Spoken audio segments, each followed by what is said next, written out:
Psychologie aujourd'hui, un article du Devoir qui nous dit « Une séance unique avec un psy pour gérer un problème ».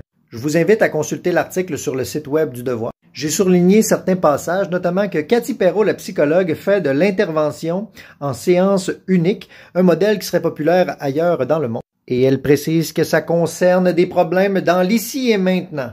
Apparemment que les patients seraient satisfaits du service. Retenons le mot satisfaction ici. Il serait question d'une étude scientifique qui mesurait l'efficacité d'une telle approche, donc une rencontre de consultation pour aider une personne, et que ça améliorerait le problème perçu et la satisfaction. Donc, on voit bien ici qu'il y a peut-être une confusion reliée à la mesure d'efficacité de l'intervention. Il y a un grand débat scientifique là-dessus, sur la validité des mesures de l'efficacité en clinique, mais gardez à l'esprit qu'il y a une grande différence entre l'efficacité de l'atteinte d'un objectif et le sentiment de satisfaction qu'on va ressentir, parce que le sentiment de satisfaction, c'est relié au plaisir, alors que l'efficacité, c'est relié au rendement. L'article du Devoir se poursuit avec les propos de Gaétan Roussy, le président de l'Association des psychologues du Québec, qui parle de problèmes situationnels. Adaptation, nous allons y revenir un petit peu plus tard. Et il craint que ça soit un peu instrumentalisé par les gestionnaires dans les réseaux. En effet, on va faire attention.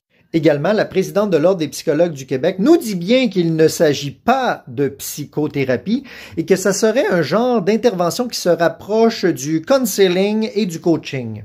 Pour en savoir plus sur la position de la présidente de l'Ordre des psychologues du Québec, elle a donné une entrevue sur le sujet audio sur le site web de 98.5. Mais gardez à l'esprit qu'une psychothérapie au sens de la loi, ça se trouve à être un traitement. Donc un traitement implique un diagnostic sur un trouble qui va au-delà de l'aide visant à des difficultés courantes. Puis là, la loi précise plein de choses, comme mettons ici, les rencontres d'accompagnement, d'intervention de soutien, l'intervention conjugale, l'éducation psychologique, la réadaptation, suivi clinique, coaching, intervention de crise. Tout ça n'est pas un traitement.